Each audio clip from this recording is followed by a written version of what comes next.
Right, kondombozvidere yamakateerera kudai so ndiyo nyaya vision yacho. Vanhu vaya vatotanga iko zvinezvi ndikusangana nenyaya yekuti zvone vari kupanika, vari kutya.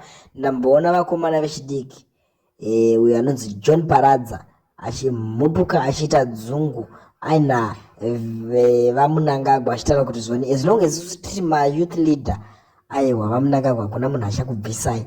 Tabva taona kuti ari kutya kutoudza murungu wake zvake kutoti aiwa rambai makatichengetedzera mabasa kuti tirambe tiripo. Ari kuedza kutaura kuti zvona hakuna munhu anotimisa kuti tiite mademonstration. Yairi panapa nhasi yakamera kadai so. Pari kunzi Chiwenga's shadow supporters claim assassins have been hired to eliminate the vice president as ZANU-PF factionalism heats up.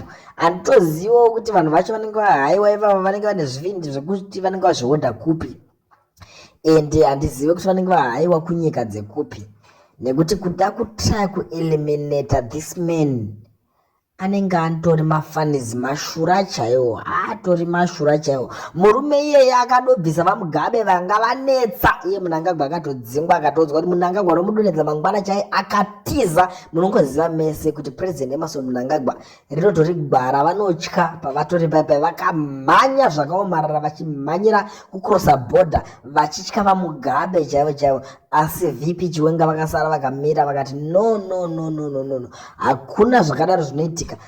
VP Chiwenga vakabva vabvisa vamugabe, kubvisa munhu anganga anetsa, dictator ranga ranetsa Africa world yese. Vaitoziva kuti kuna vamugabe vasingateedzere kana kuti vasingateerere zvinhu zvisina nebasa rese. Saka iko zvinezvi zvatakungoona izvezvi atongove mashura ega hama dzadiwa, kuti umwe naumwe akungobuda achitaura zvinhu zvaanenge achinzwa oda kutaura zvaanoda ipapapa. Saka takatarisa nyaya iyi vedway pari kupisa.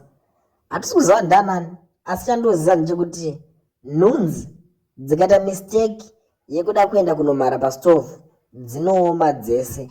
Ndo chokwadi chandinonzwisisa panyaya idzi. Saka rekedza timboona kuti vari kuedza kutry kuti chii, kana kuti inyaya yemari here, nekuti apa pari kunzi hired, chinoreva word rekuti hired kureva kuti vanenge vatodedzwa vahaiwa. Zvakangofanana nekuti vapinzwa basa rekuti vakwanise kueliminate this man. Uyu murume akabva kuhondo akatomboita zvaakaita zvakawanda. Saka kutozinza abviswe general munhu wekuti anenge akastada zvinhu zvakawanda zvehondo, ende munhu wekuti anenge akachengetedzwa zvakanyanyisa.